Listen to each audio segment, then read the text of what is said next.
Hello students, आज के इस वीडियो लेक्चर में हम पढ़ने वाले हैं थर्माइट रिएक्शन के बारे में। और साथ साथ जो लास्ट वीडियो में हमने पढ़ा था मॉडरेट रिएक्टिविटी सीरीज वाले मेटल्स को कैसे एक्सट्रैक्ट करते हैं, वहां पे हमने केस छोड़ा था, दैट वाज मैंगनीज का केस छोड़ा था। तो मैंगनीज के केस में हम कैसे एक्सट्रैक्ट करेंगे मैंगनीज को उसके ओर से, वो प्रोसेस देखेंगे और साथ साथ में थर्माइट रिएक्शन देखेंगे। चलिए शुरू करते हैं। मैंगनीज का हमने यहाँ पे लेफ्ट ओवर किया था, यानी कि उसको छोड़ दिया था, है ना। मैंने बताया था नेक्स्ट वीडियो में हम देखेंगे। तो देखो मैंगनीज डाइऑक्साइड हो गया। मैंगनीज डाइऑक्साइड जो है उसका मैंने रिएक्शन करवाया किसके साथ, यहाँ पे एल्यूमिनियम के साथ। क्यों? ये स्पेशल केस हो गया यहाँ पे, है ना। एल्यूमिनियम यहाँ पे किसकी तरह काम करेगा, एल्यूमिनियम जो है यहाँ पे रिड्यूसिंग एजेंट की तरह काम करेगा। किसकी तरह काम करेगा? रिड्यूसिंग एजेंट की तरह। और बहुत से ऐसे मेटल्स जो होते हैं, है ना, मैंगनीज जैसे, उनके केस में हम कौन सा रिएक्शन यूज करते हैं, यहाँ पे डिस्प्लेसमेंट रिएक्शन भी हम बोल सकते हैं, इसको यूज करते हैं, है ना। डिस्प्लेसमेंट रिएक्शन भी यहाँ पे यूज होता है। यही है डिस्प्लेसमेंट रिएक्शन। और डिस्प्लेसमेंट रिएक्शन क्यों हो रहा है? क्योंकि ये जो है हमारा वो रिड्यूसिंग एजेंट की तरह काम कर रहा है। इसकी ऑक्सीजन की तरफ एफिनिटी बहुत ज्यादा है, अट्रैक्शन बहुत ज्यादा है, ऑक्सीजन के साथ बहुत ज्यादा प्यार है, तो ये ऑक्सीजन को अपनी तरफ खींच लेगा। ठीक है, ऑक्सीजन को अपनी तरफ खींच लेगा और खींचने के बाद यहां पे बन जाएगा क्या, Al2O3, और बचा हमारा क्या, मैंगनीज अकेला।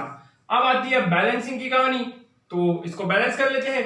यहाँ पे 3 है, यहाँ पे 2 है, तो इसको 6 बनाना पड़ेगा, है ना। तो यहाँ पे 3 करेंगे, यहाँ पे 2 लगाएंगे, यहाँ पे 2 लगाएंगे, 2 2 4 हो गया, और ये हो जाएगा हमारा बैलेंस। मैंगनीज को यहाँ पे 3, ये हो गया बैलेंस। ठीक है, तो ऐसे हम मैंगनीज को उसके ओर में से एक्सट्रैक्ट करते हैं। अब सीधा मैंने यहाँ पे मैंगनीज डाइऑक्साइड से प्रोसेस बताया है। मैंगनीज डाइऑक्साइड यानी कि ये जो है ऑलरेडी ऑक्साइड में कन्वर्ट हो गया है। ऑक्साइड में कन्वर्ट होने के बाद इसको हम क्या कर रहे हैं, रिएक्शन करवा रहा है एल्यूमिनियम की तरह, सॉरी एल्यूमिनियम के साथ। और एल्यूमिनियम जो है वो किसकी तरह काम कर रहा है यहाँ पे, तो आंसर है मेरा कौन सा एजेंट, रिड्यूसिंग एजेंट। ठीक है, अब हम देखेंगे थर्माइट रिएक्शन के बारे में। थर्माइट रिएक्शन में भी कुछ यही तरीके का प्रोसेस होता है। थर्माइट रिएक्शन में भी क्या होता है, यही तरीके का प्रोसेस होता है। आयरन ऑक्साइड होगा, उसमें साथ में क्या होगा, एल्यूमिनियम होगा। अब यहाँ पे क्या होगा वो हमें देखना है। चलिए बहुत बढ़िया, आयरन ऑक्साइड एल्यूमिनियम, तो रिएक्शन बहुत इजी हो जाएगा। आयरन आ जाएगा और Al2O3, सेम कहानी। यहाँ पे हम लगाएंगे 3, 3 2 यहाँ पे 3 और 3, सॉरी बैलेंस है पहले से, ऑक्सीजन 3 बैलेंस है, कहानी खत्म। आयरन को 2 बनाना है तो यहाँ पे 2 बना देंगे, है ना। एल्यूमिनियम को 2 बनाना है तो यहाँ पे 2 बना देंगे, हो गया बैलेंस।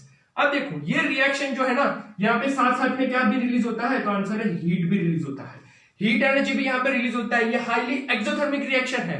अब ये हाईली एक्सोथर्मिक रिएक्शन क्यों है, देखो कहानी तो वही है। ये किसकी तरह काम कर रहा है, एज ए रिड्यूसिंग एजेंट। किसकी तरह काम कर रहा है, as a strong reducing agent. अब तुम्हारे दिमाग में ये सवाल आया होगा कि ये हाईली एक्सोथर्मिक रिएक्शन क्यों है, क्यों ये हाईली एक्सोथर्मिक रिएक्शन है? क्योंकि यहां पे क्या है, एल्यूमिनियम और आयरन, उनकी अगर हम रिएक्टिविटी सीरीज देखेंगे तो एल्यूमिनियम और आयरन के बीच काफी ज्यादा डिफरेंस है। रिएक्टिविटी सीरीज में ज्यादा डिफरेंस होने की वजह से यहां पे ये कैसा रिएक्शन हो रहा है, हाईली एक्सोथर्मिक रिएक्शन हो रहा है ना। अब इसका परसेंटेज कितना होता है, 78%, और ये जो है 22%। यानी कि जब भी ये थर्माइट रिएक्शन कैरी आउट होता है तो क्या रेशियो रखा जाता है, 78% of iron oxide, 22% of aluminium. Reaction होगा, आयरन आएगा और ये एल्यूमिनियम ऑक्साइड। अब देखने वाली बात ये है, ये आयरन जो यहाँ पे आया है वो मॉल्टन फॉर्म में होगा। अरे कौन से फॉर्म में होगा, मॉल्टन फॉर्म में आयरन यहाँ पे हमें मिलेगा।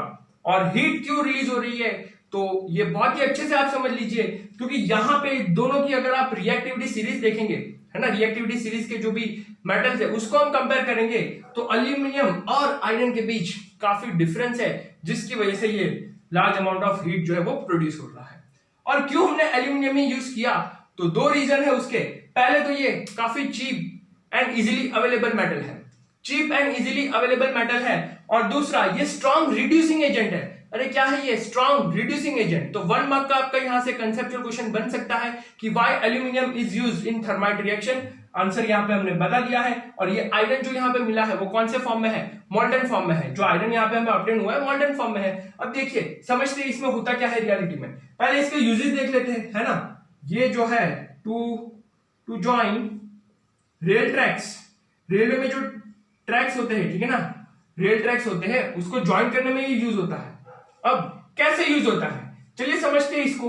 जैसे कि सपोज ये दो रेल ट्रैक्स जो है उनको हमें ज्वाइन करना है, ठीक है, ये दो रेल ट्रैक्स को हमें ज्वाइन करना है, तो क्या किया जाएगा, यहाँ पे उसका पूरा एक सेटअप लगाया जाएगा, है ना, जिसपे हमें क्या कैरी आउट करना है, थर्मल रिएक्शन कैरी आउट करना है, ये हिसाब से सेटअप लगाया जाएगा।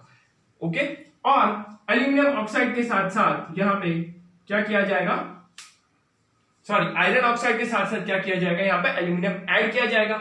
आयरन ऑक्साइड के साथ साथ क्या किया जाएगा, एल्यूमिनियम ऐड किया जाएगा। जैसे ही यहाँ पे हम एल्यूमिनियम ऐड करेंगे, यहाँ पे हम क्या ऐड कर रहे हैं, एल्यूमिनियम ऐड कर रहे हैं, तो रिएक्शन होगा, हाईली एक्सोथर्मिक रिएक्शन होगा, हीट होगी, यहाँ पे स्पार्क होगा, ठीक है, बहुत ज्यादा।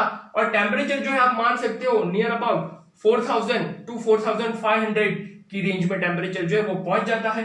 अब ये जो मॉल्टन आयरन है ना वो ये वाले गैप में आ जाएगा, मॉल्टन आयरन ये वाले गैप में आ जाएगा, और ये वाले गैप में आने के बाद इसको क्या कर देगा, ये ज्वाइन कर देगा, ठीक है। ये सेटअप फिर रिमूव कर दिया जाएगा और मॉल्टन आयरन ये गैप जो है उसको फिल कर दिया है मॉल्टन आयरन ने, और फिर ये क्या हो जाएगा, टोटली स्टिक हो जाएगा, मतलब वेल्ड हो जाएगा। तो वेल्डिंग में यूज होता है थर्माइट रिएक्शन, ठीक है। ये हमारा रेल ट्रैक्स का एग्जांपल हो गया। दूसरे स्टील पाइप्स वगैरह जो रहते हैं उसमें भी थर्माइट रिएक्शन को यूज करके वेल्डिंग किया जाता है, ठीक है। तो आप बोल सकते हो यहाँ पे स्टील पाइप्स में भी ये यूज होता है। तो ये आपका वो क्वेश्चन बन सकता है, explain thermite reaction with proper example, explain thermite reaction with proper example, ठीक है। अब आप बताओगे कि यहां पे एल्यूमिनियम और आयरन दोनों सेपरेट हो गए हैं। क्यों सेपरेट हो गए, एल्यूमिनियम और आयरन क्यों सेपरेट हो गए हैं, रीजन। तो यहां पे रीजन क्या है, क्योंकि उनकी डेंसिटी जो है वो अलग अलग है। डेंसिटी अलग अलग होने की वजह से ये रिएक्शन तो हमारा थियोरेटिकल पार्ट हो गया, लेकिन प्रैक्टिकली हम देखें तो डेंसिटी अलग होने की वजह से ये दोनों क्या हो जाते हैं, सेपरेट हो जाते हैं। दोनों सेपरेट होने की वजह से क्या होगा, जो प्रोसेस मैंने आपको यहाँ पे बताया वो होगा, यानी कि आयरन मॉल्टन फॉर्म में ये गैप में आ जाएगा और एल्यूमिनियम ऑक्साइड बन जाएगा। सेपरेट होने का रीजन डिफरेंस इन डेंसिटी, दोनों की डेंसिटी अलग अलग है। तो ये था हमारा थर्माइट रिएक्शन। अगर कोई टॉपिक के ऊपर आप चाहते हैं कि वीडियो बने तो आप कमेंट सेक्शन में बता सकते हैं, और साथ साथ में आप प्रीवियस वीडियोस जो है वो देख सकते हैं regarding metals and non metals. Next video में हम पढ़ेंगे how to extract metals of high reactivity. High reactivity वाले मेटल्स को हम कैसे एक्सट्रैक्ट करेंगे, उसका क्या प्रोसेस है। ओके।